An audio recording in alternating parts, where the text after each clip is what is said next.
So, ngayon, piprito na natin. Gutom na yung anak ko. So, itayin ulit mainit si kawali. Para hindi dumikit yung lumpia natin sa ilalim.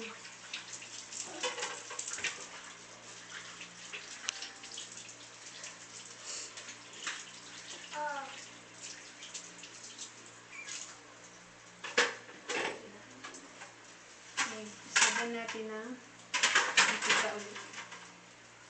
Medyo marami na siya ngayon.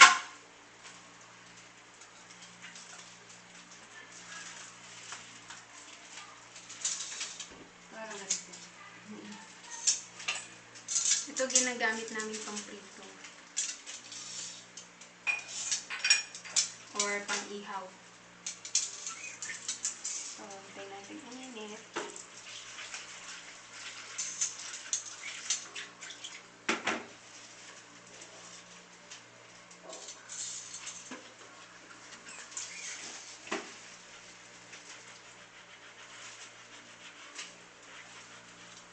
Huwag namang masyadong mainit na masusunog na yung lumpia mo.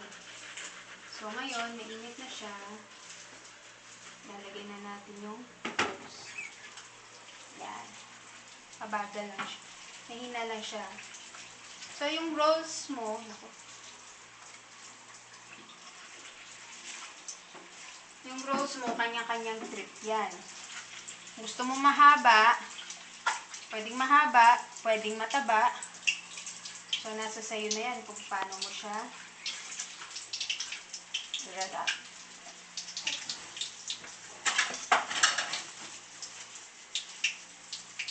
So, Malaki na maganda. ayan lang. Make sure mo na medyo hiwa-hiwalay siya.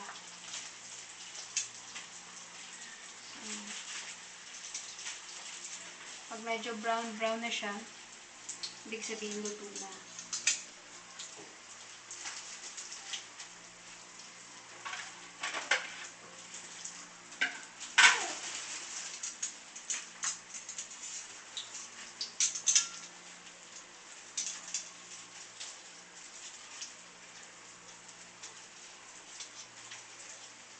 Ayan. Medyo brown na siya. Baliktarin mo. Ang importante kasi pag nag-wrap ka, hindi siya maghihiwa-hiwalay. So, ganun lang. Luto na yung lumpia wrapper. Lumpia Shanghai.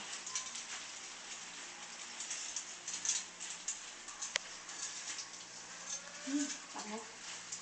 Cheese stick, ganun din.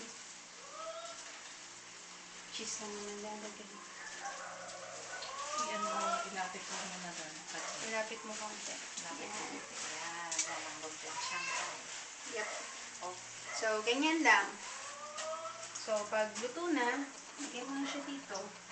Kung medyo maarte ka, lagyan mo siya ng tissue para yung mantika nasisipsip. Pero kami dito, mga cowboy kami dito.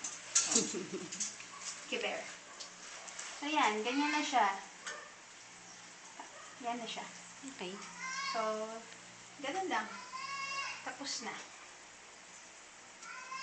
Just make sure na hindi siya masusunog, hindi siya ma-overcook, at hindi siya mahihiwalay sa wrapper niya. So, that ends our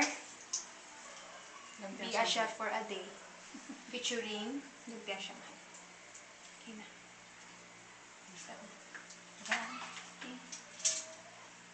Okay. Makuha pa tayo yan.